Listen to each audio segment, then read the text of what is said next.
Welcome to today's live training. This is a topic I'm particularly excited about. And because in today's live, I'm going to be sharing 12 ways a scarcity mindset is holding you back in your coaching business. Now, best of all, I'm going to be showing you how to change it. So, the first way a scarcity mindset holds you back in your coaching business is being risk averse. So, if you want to succeed as an entrepreneur, right, you're going to have to be willing to take calculated risks. If you're not, then you're going to severely limit the growth of your business. So, start taking calculated risks and start opening yourself up to the abundance of opportunities that exist all around you. Now, the reason people avoid taking risks is because they are afraid to fail. Now, here's the thing: you will fail many, many, many times. There are campaigns you're going to try that are not going to work. There are people who are going to say no to your coaching, no matter how well presented your offer is. And the thing is, if you want to succeed, you need to make friends with failure because you fail your way to the top. As you look at each mistake as an opportunity to learn and improve, you'll keep moving forward. And that's how you build a thriving and successful coaching business. Now, if you always come from a position of, oh my God, what if this doesn't work out, and you let that hold you back, you'll never succeed. So the first mindset was being risk averse, and the antidote to that is taking calculated risks and accepting failure and mistakes as part of the learning curve and part of the price you pay for being successful. The second way we hold ourselves back is by having a scarcity mindset. Now, a scarcity mindset permeates every aspect of your business and your life. But what I want to address in today's training is particularly how it impacts your coaching business. Now, one of the areas that it shows up the most with coaches is the belief that there are too many coaches and not enough clients. And this isn't true at all. If you're not getting enough clients, or not getting clients at all, that's because you're not communicating the benefits of coaching with you clearly enough for people to take out their wallets and pay you for your coaching. Right? Someone who wants to study medicine and become a doctor, for example, doesn't look at all the other doctors out there and say, oh my God, I can't do this because there's too many other doctors out there. Right? The same with any other profession. So why do we do it with coaching? There's an abundance of clients and money out there. Start focusing on the abundance that's out there instead of the scarcity. And when you start focusing on abundance, you'll be amazed at how you start seeing the opportunities that you weren't able to see before. The third way we hold ourselves back is by looking at other coaches as competitors rather than collaborators. Now, a lot of newbie coaches also make the mistake of trying to find a niche where there is no competition because they feel if someone's doing the same thing as me, that means there's no space for both of us. Or if, a lot of people are doing the same thing, there's no space. But here's what they fail to realize. A niche with no competition means that there's no money to be made. Competition is actually a good thing because it's proof that a niche is profitable. The absence of competition is actually a warning sign. Now, that said, there are two ways you can view competitors or people who are doing the same thing as you. One, you can view them as someone to compete with, or two, you can view them as collaborative partners. Now, here's the thing people often overlook about coaching, and that's why they become so afraid of the competition. Coaching is very intensely personal. It's not like someone buying a book or an online course. People are not just buying information. What they are actually buying is your energy, right? Who you are both as a coach and as a human being. And that cannot be copied or ripped off. Someone can be doing the exact same thing as you, same niche, same positioning, same branding, same everything. But what they cannot copy is your energy, your style, your way of being. You just have to show up as your most authentic self with your energy, your mannerisms, your values, the way you speak, what you put out there. All of that make you unique. And when you are your true authentic self, the right people will automatically resonate with you and be drawn to you. And that's how you build a business that you love because you're working with people who share the same values and who are on the same energetic frequency as you are. Number 4 is focusing on quantity instead of quality. Now, when you jump into the online marketing game, it can become very easy to start focusing on what I call vanity metrics. Those are numbers and stats that make you look good but actually do nothing for your bottom line. So the focus becomes on getting the most number of Instagram followers or YouTube subscribers or Facebook page likes or even email subscribers without worrying about the quality of the leads, followers, or subscribers. And this is a massive mistake because you'll end up with this huge email list of this massive social media following and no one is signing up for your coaching. It's far better to focus on quality and have a smaller list, a smaller social media following, but have active, engaged people who are commenting on your posts, watching your videos, and buying your stuff and signing up for your coaching. The thing to keep in mind is that you don't want to attract everyone.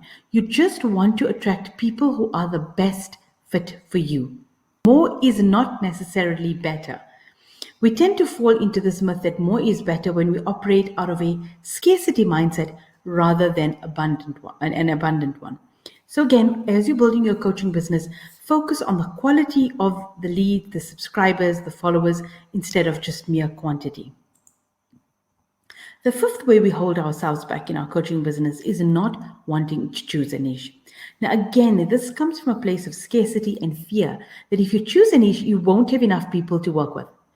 And when coaches do this, they're afraid that choosing a niche means that they're going to be excluding, lots of people who they could help, but and what's going to end up happening is they won't have enough to sustain their business. Now, I know it sounds counterintuitive, right? But the narrower your niche, the higher your chance of success. When you want to serve everybody, you actually end up serving nobody. If your niche is too broad, it becomes impossible to target people through ads and through social media. It's also very hard to create a website and content and so on that appeals to everyone. I mean, how do you appeal to a stay-at-home mom who wants to lose weight after the birth of a baby and she wants a coach to help her to do that, and the corporate CEO who wants to reduce his stress and achieve a better work-life balance? Right? How do you appeal to both these very diverse groups of people? You can't. And so what happens is that you end up appealing to no one. Now, if you just think about, you remove yourself from the coaching industry and just think about a life in general, right? Specialists in every industry earn more than generalists. Whether that's in medicine, whether that's in law, whether it's whatever career it is, specialists earn more than generalists. Now, if we take an example of a general practitioner, right, a GP doctor, they see everyone, right? A brain surgeon, on the other hand, sees only a very, very select group of people. Or if we take a pediatric cardiologist, for example, right, only sees children who have heart problems, much, much smaller niche.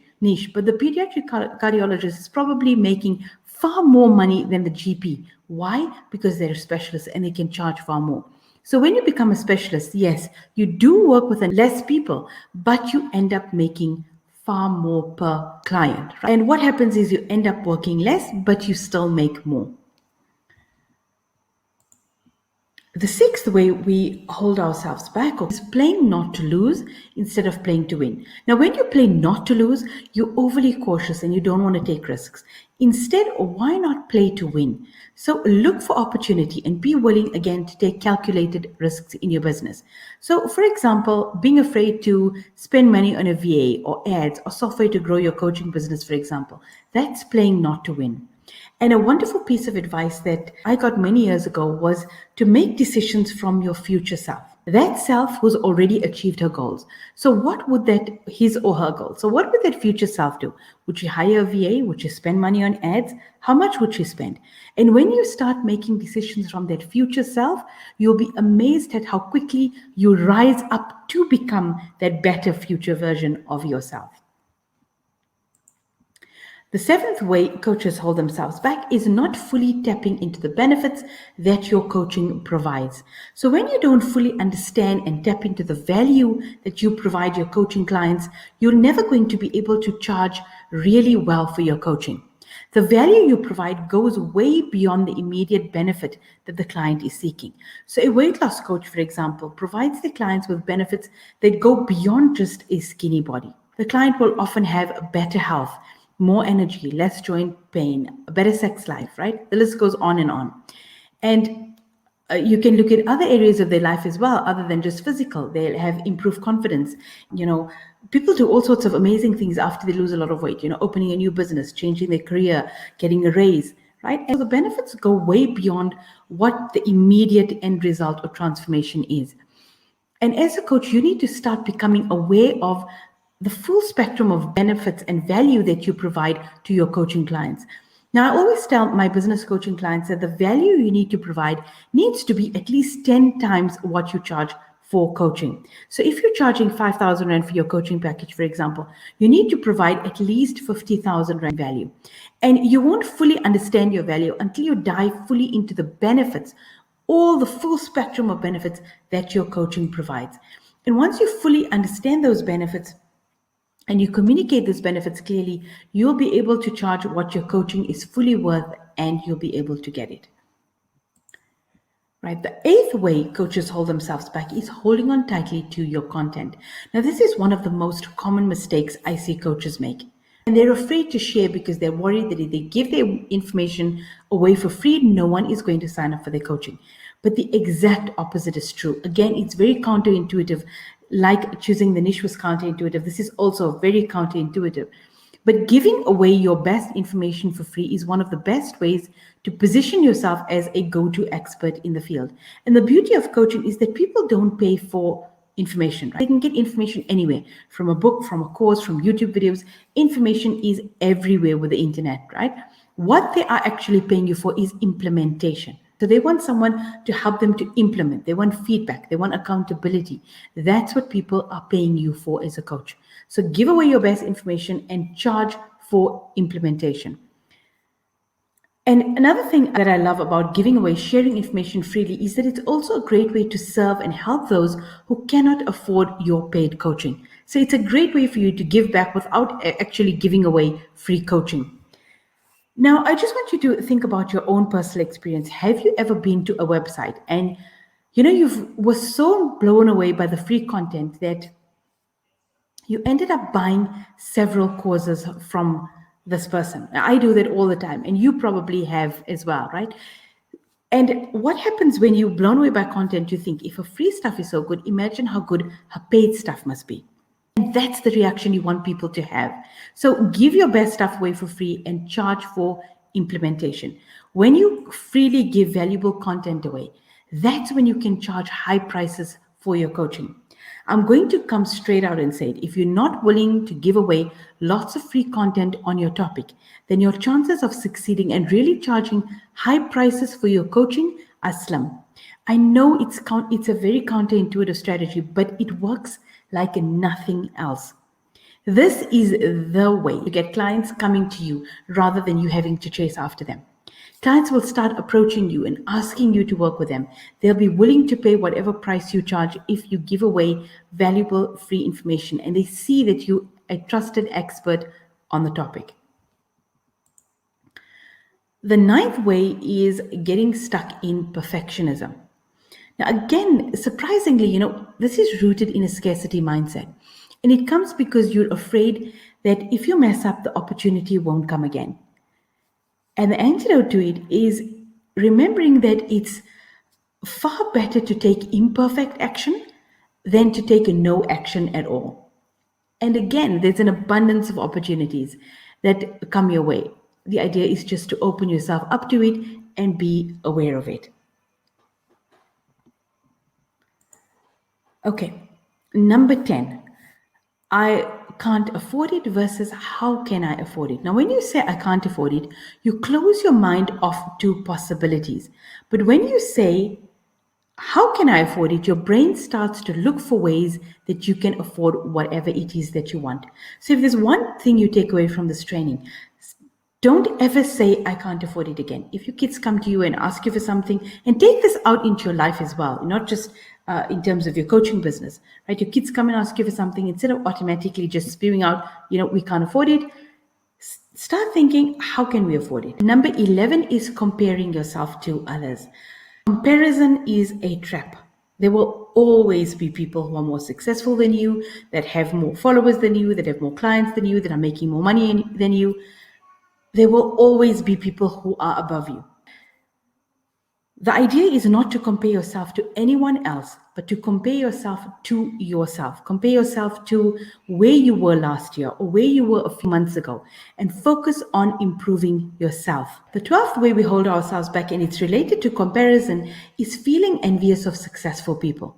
It's very easy to look at coaches who are more successful than you are and feel envious and start thinking thoughts like, I wish I could have as many clients as she has, or I wish I could be making as much money as she is. Now, envy again is bred by comparison, and the way to overcome it is, first of all, stop comparing yourself to others. Then bless those that have more. So if you see someone that has more clients, or she was bought a new car from this new business she started, or whatever it is, bless those people that have more. When you bless something, you open up the doors for that to come into your own life, right? Those are just one of the spiritual laws of abundance. When you bless something, you open the doors for it to come to you. Thirdly, realize that there's infinite abundance.